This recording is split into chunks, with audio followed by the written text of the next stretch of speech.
This is the news and talk of Nevada.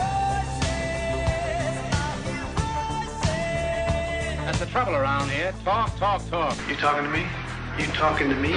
You are talking about the nonsensical ravings of a lunatic mind. I'm as mad as hell, and I'm not going to take this anymore. Now, the Dan Mason Show on News Talk 780 KOH and KKOH.com. You know, I told myself I was going to calm down today because we ranted a lot on the program yesterday, but I decided I had a really good time doing it, and I've got just another giant list of bizarreness, shall we say, to talk about on the program today. Thanks for being here, everybody. Our phone numbers, as always, are 852-TALK and 800-564-KKOH. I am Mad Dog Mason. Glad to have you with us. It's Tech Tuesday. Bill Sikkens is here. He is standing by from wearetechnology.com. We got a really good potpourri of subjects today. New York Times saying nice things about Reno on the technology front. Facebook's little psychology experiment might be blowing up in their face, or it might not. I'm not convinced anybody's all that concerned about it yet. But we'll talk about that. You have the right to be forgotten, supposedly. And closed captioning for online video clips. Just a few of the topics we'll be discussing here in just a couple of minutes. Also on the program today, 2 city council members in Las Vegas attacked Walmart because they didn't do enough to support the family of the man who was killed in the Walmart store across the street from that pizza parlor where the 2 Las Vegas police officers were killed. Not unusual for Walmart to be attacked these days. It's a very popular thing to do. Facts, however, appear to be optional. We will explain. Costco taking all copies of Dinesh D'Souza's book out of their stores. Report on that surface today. America, Imagine a World Without Her, which is also the title of his new documentary film that we talked about on the program yesterday. So Costco said, take them all off. Censorship? Well, kind of looks like it since, the founder is a big supporter of the president, and they're not commenting on why they're doing it at this point. And finally, don't worry, we are taking care of the illegal immigration crisis. Or, I'm sorry, it's an issue now, not a crisis. Everything's under control. We're running public service announcements in Guatemala. That should take care of everything. So there you go. Here's Bill Sikkens from wearetechnology.com. How are you? It's great to be here, doing well. Let's begin with the very positive article in the New York Times about our fine community here, entitled Reno Rolls the Dice on High Tech. And it was a piece written by Dion Searcy on Sunday in the New York Times. And very positive on the technology scene for the steps we're taking here to get better. The Apple Data Center, testing for drones. Tesla might come here. We got lots of new startups in the tech field. Have you seen the piece? Absolutely. You think they're on target? Well, I certainly hope so. I think it's going to be interesting to kind of see where all this stuff ends up. We do have the new data center for Apple that opened out near Fernley. There's Startup Row downtown, which is proving to be very interesting, and a lot of opportunity for tech and these type of things. And I think that it is definitely something that the Reno area needs to add the jobs, clean industry, and all of this type of thing, especially with the changes in the gaming market over the past years and that type of thing. Having something like this as an opportunity would be great. The way the piece was written, it's interesting to kind of see where we're going with that. There have been some things good and some things not so good. Right. One of them is I don't know what the answer to this question is, but what happened to Apple downtown? I was just going to ask you that when you started talking about that, because that was supposed to be, a big part of the deal, right. Not only out at the industrial center, but in downtown, and nothing's really happened, and nobody's talking about that portion of it. It's an interesting thing. I met with the Lieutenant Governor's office in Edon a few weeks back and asked the same question. We've been working with on some different projects, and It was the same type of thing. The answer that was given was not to the question that I asked, and it was. Well, does that lead you to suspect that Apple's not telling them anything either? I would imagine that's a big part of it. Yeah. I think we're dealing with a situation. They were supposed to break ground, from what I understand, in November of 2012. The building permits and so on have long since expired. They never picked anything up or even got to that point. Yeah. So, like I say, I think it is really important. Tesla's looking at this as a market to make their batteries. We've got a number of things like that happening. And if we can get some of that, it's going to be really, really good for the Reno area. Poised to turn the corner was one thing that was said in the article. And by and large, pretty popular. One of the things they did point out in here, and we've talked about it a number of times here on the program, too, is all of these companies, in spite of all the good things that are happening, they use the term they're constrained by the shortage of skilled workers to fill the jobs created. Is that a fact? Because I have suspicion. For some reason, we keep being hit over the head with this, we don't have enough skilled workers cudgel. And you're in the technology business. Is that accurate? I will tell you it's 100% accurate. In fact, it's one of the biggest problems we have. We have been able to get some very good talent locally, which I make sure we keep. But the thing of it is being able to expand and find people, in our case, mobile phone programming and these type of things. But in the technology field in general, it is definitely harder to come by here than a lot of the other places we are. Is it just here, or is this? We hear that it's a problem across America to some degree too, but is it just here? It's definitely more so here. Okay. But there certainly isn't a place where we're at where it's just there's plenty of people either. I mean, highly skilled technical workers and people that are experts in these areas are hard to come by in general, but this area seems to really have a problem with that. Well, one of the things the article in the Times did focus on too is that the university is gearing up, and we are taking steps to correct that by getting more students into the university in these specific areas, and then get them to stay here. Yep, that's going to be a very big part of it. Silicon Valley is, for example, one of the big things that led to that happening was having proper education and proper engineering in those days, programs and that type of thing. And if we can get UNR to get to a point where they're offering the degrees that are required by these companies and these type of things, I think that will help to, as they say, change the corner on that and get some really good people here. We have the ability is not the question. It's the training and it's the availability and keeping people here as opposed to having them move somewhere else after they learn and become an expert in the tech industry. Right, that's the let's get them educated, but then we want to find a way to keep them here. But the good news from the article that was pointed out is more companies are looking at our area than have traditionally in the past. So we are generating more interest. More people are talking about us, and they're taking a look at what's going on there. And I think the Apple issue and Tesla just being mentioned in the same sentence with companies like that drives interest in the area, right? Absolutely. It's a big deal. It's very good for Reno. And I really, really hope to see some of this stuff actually materialize strongly because it's going to be the future. Gaming has kind of run its course. It's still part of what we are, of course, but we need to branch out and have some other things available to showcase who and what we are. Yeah, and as tough as it's been here the last few years regarding gaming, I don't know if you've seen the news, but a lot of people have. Things aren't going well in Atlantic City. A couple of really big hotel casinos there are closing, and that's pretty scary for them. And we don't want that to happen here. And fortunately, I think we've been out ahead of that for a few years now by recognizing that this is the way things are now with the gaming industry, and we've got to diversify, and I think we've done a pretty good job of that. We just got to keep at it. Yeah, Atlantic City overbuilt, and like you say, they're actually shutting down strategically a couple of profitable casinos to make sure that they don't have that kind of a problem, and right. So you're going to end up with empty buildings and all the rest of it. And you can't have all your eggs in one basket. You need multiple things. And we have an opportunity right now to really jump into that. If the city and the university and everything gets on board and does it right, we could have a really bright future with all of this coming here. Well, I think there's a lot of positive stuff going on, and hopefully we'll keep it up. Bill Sikkens here. We are technology.com. It's Tech Tuesday.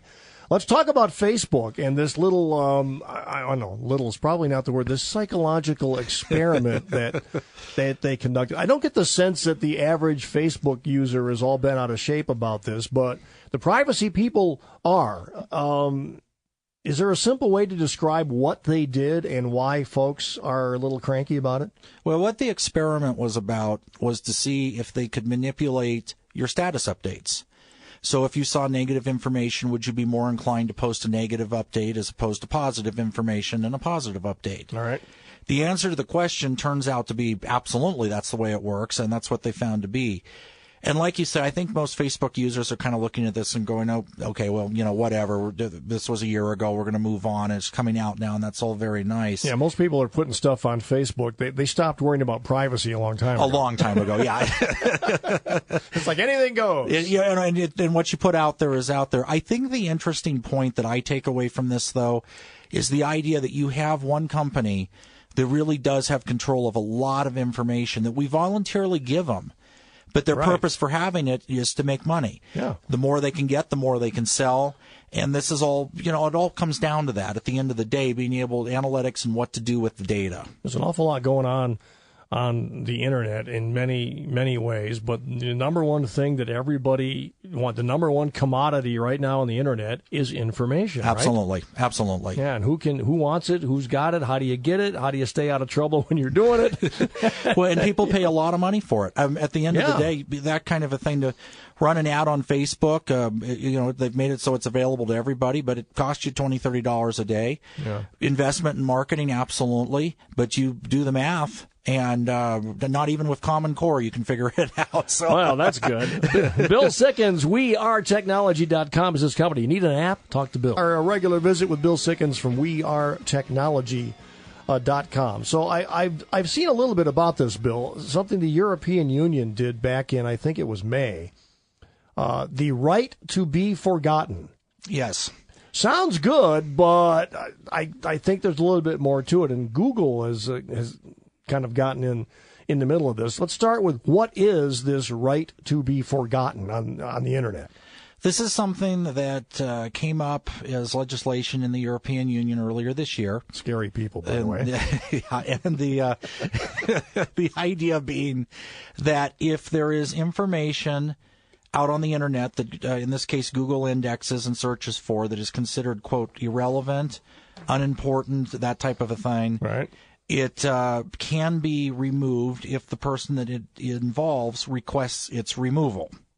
Okay, but that they have to request it? It can't just be somebody can't just decide, this is irrelevant and get rid of it. It is done through the idea of takedown requests. There is a system in place for that.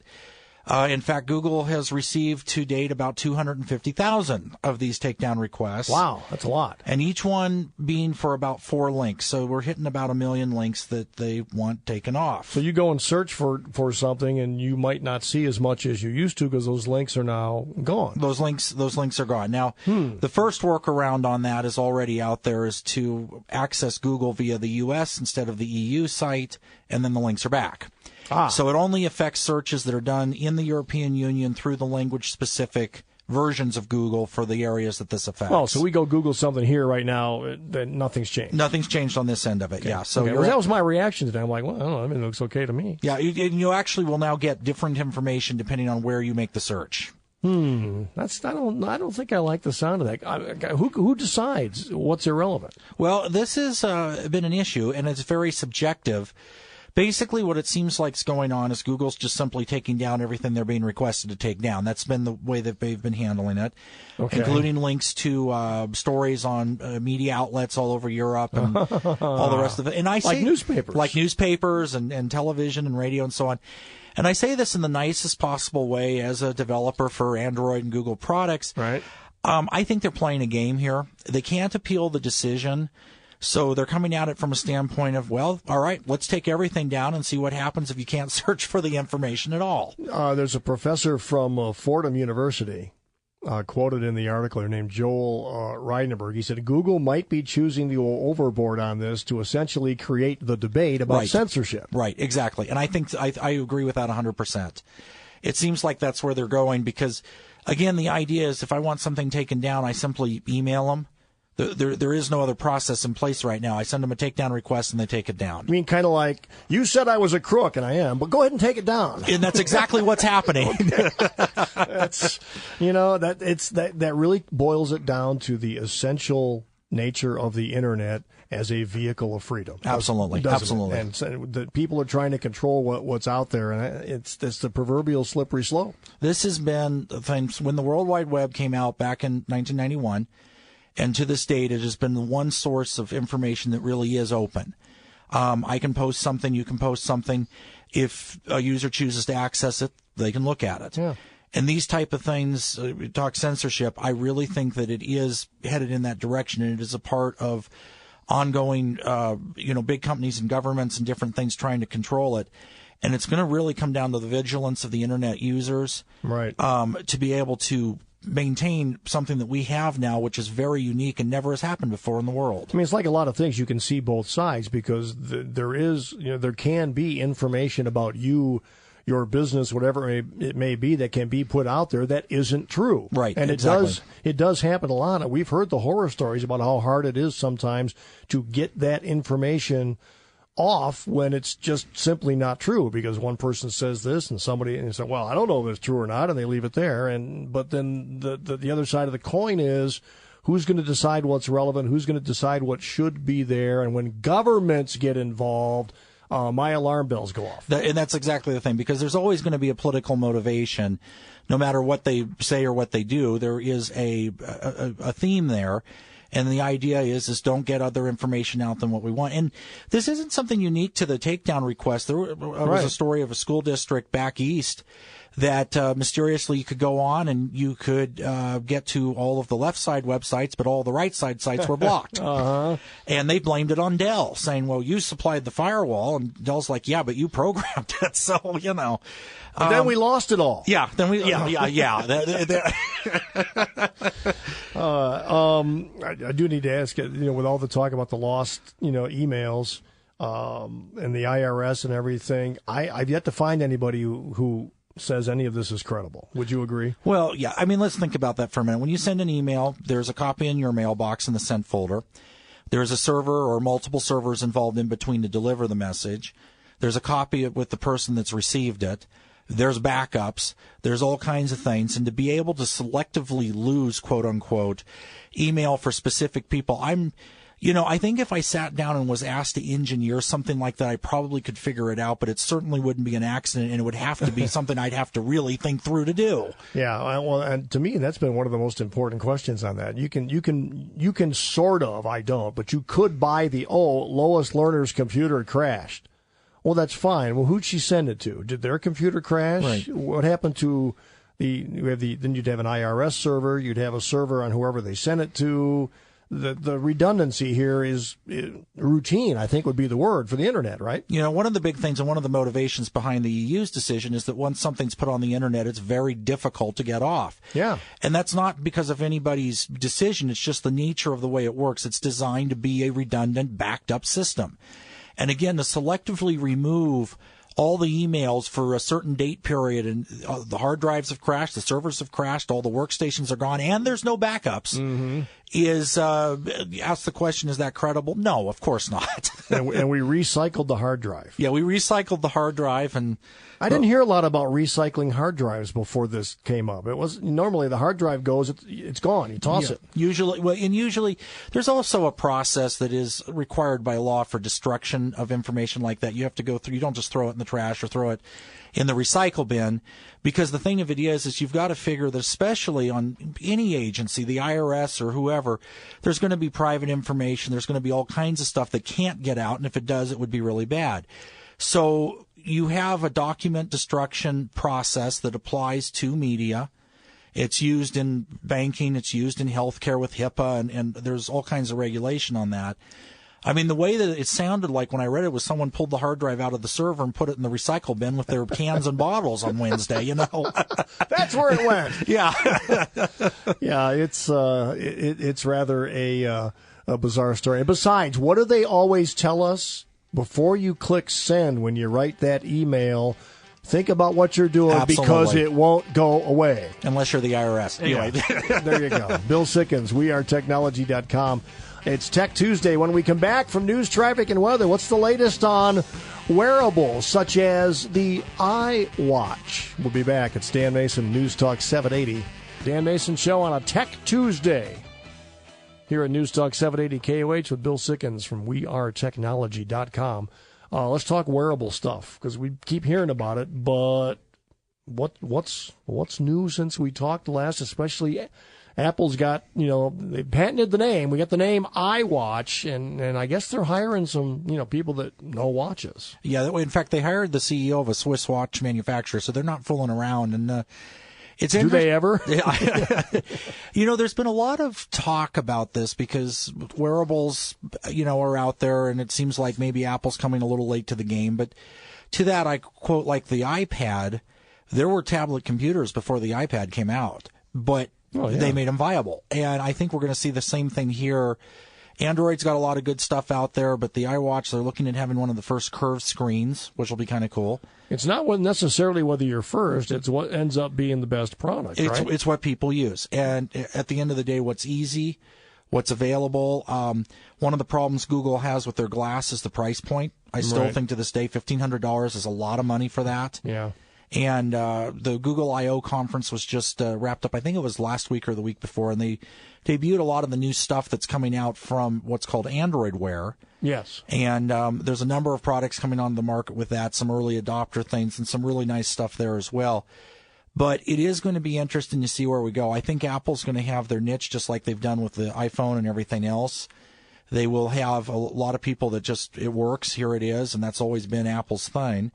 So getting that to market, and even if it'll be this fall, I think they're going to do pretty well. And then I think that will drive the sales of a lot of other wearable computers, too. Is part of the issue kind of like the advent of smartphones when you've got all these different platforms and a lot of it's not compatible? Yeah, and we've seen that with computers across the board. It is a situation where there are some standards that will eventually be adopted, early adopters, people that get the technology first. If they get the right kind, then it'll work for a while. If they don't, then it might be something that's dropped, and then you have an issue with that. But I think it's it's going to be interesting to see kind of how this builds out. One of the other things that's happening too is the original technology that was used in the wearables that even came out in the first part of this year is different from what we're seeing this fall. Okay. So one of the things that's a big deal is a lot of the watches and these type of things require a smartphone to work. So you still have the tether and that. And we're starting to see where that direction is changing a little bit. Is that the ultimate goal, is the watch at work all by itself? Having it as an independent piece of equipment. And you would still sync up with phones and computers and all the rest of it, but it's all going towards these cloud-based formats. And the idea is not to have to add an extra piece of equipment that now you have to bring with you, recharge, and all the rest of it, but to have something that actually replaces everything else that's out there, kind of like the smartphone did. Right. Yeah, one of the interesting analogies I heard, I know you do a lot with Google, is that people tend to forget search engines existed before Google. Yeah, absolutely, yeah. And now Google owns it because they figured out how to do it better along the way. And now we've got dozens and dozens of them. You can pick the one you like, but whatever's the next best thing, if it's an improvement, you're going to be okay. And that's exactly where it's at. Technology changes. And that's just part of the nature of the industry. And it's like you say, what we're using today may be in some ways based on things that existed in the past. But search engines, Lycos, is one that I think they're still out there. I haven't used that in years. Yeah, you kind of forget, but they're all out there. They're all out there. Ask Jeeves, which became Ask.com later. And and even Yahoo is starting to fall by as a third party to Bing and Google, which certainly is in first place. And tomorrow somebody else might come along and the whole thing changes again. And that's exactly where they're headed. Is the biggest difference now is how rapidly the technology changes and gets better? Because it used to be, I'll go way back when, the first VCRs, the old video cassette recorders came out.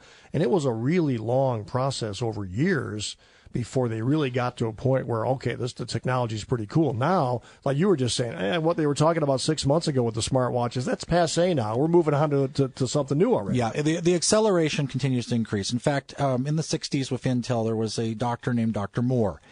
And one of his things that he actually sat and wrote down was that I believe it's every 24 months, the processing capability or number of resistors will double. Okay. So what we're seeing is, and it's continuing to hold true to this day, and we're continuing to see an exponential growth. So whereas when you went from your VCR to a new technology, that was a number of years, Now that same jump takes 6 months, and that's, I think, a big part of why we're seeing this go so quickly. It's like the beginning of the old TV show Bionic Man. We can make it better. We can make it faster, stronger. They get smaller, but they get faster. And with that in mind, Amazon came out recently and jumped into the smartphone arena with the Fire Phone. And the first reaction from a lot of people was, really, what do we need another smartphone for? But the analogy is exactly the same. Well, but what if it becomes better? And it's Amazon we're talking about. They don't mess around. Amazon is a great brand, and they may not be as forefront as Apple and some of these other companies, but if you order something from Amazon and use their products, they work well, and it has that type of a reputation.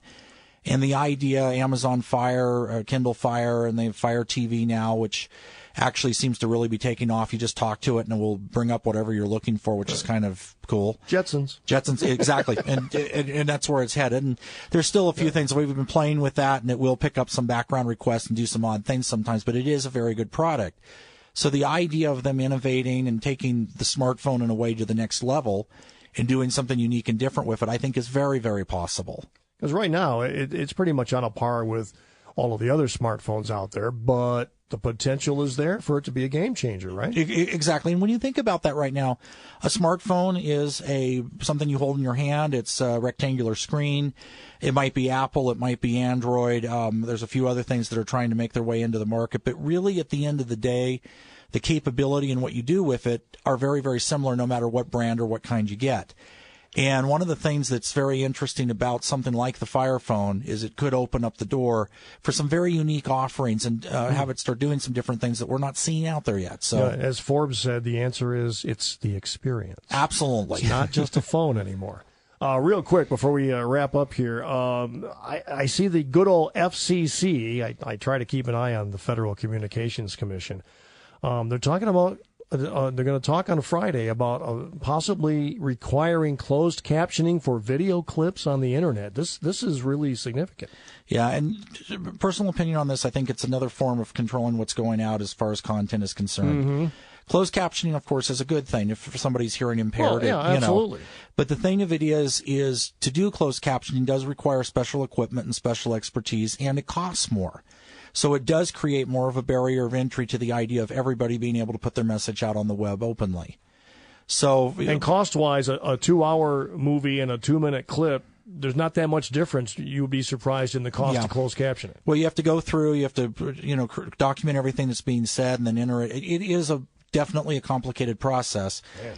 And it's either you have it or you don't have it, and you have it, you are looking at a lot more money and putting your videos out. And again, it would be a great thing, because there's an estimated 36 million Americans who've got, they're either deaf or they've got a hearing disability. So obviously it would be a good thing, but boy, that's a lot of content and a lot of cost. I don't know what that would mean in the scheme of things. I think it is important to have closed captioning in regular television shows and that type of thing. It's absolutely been around for a while. It's a huge quality of life issue for folks. And it's a big, important deal that should be there. The question then becomes is you do have to figure out what the balance is between having that as an option and blocking content that now can't be produced because the money isn't there to do it. And that's really where this is. Great to catch up as always. He's Bill Sikkens. WeAreTechnology.com is the website. If you need an app design, this is the guy to do it. So go check that website out. Thanks for another good Tech Tuesday visit. As always, it's an absolute pleasure.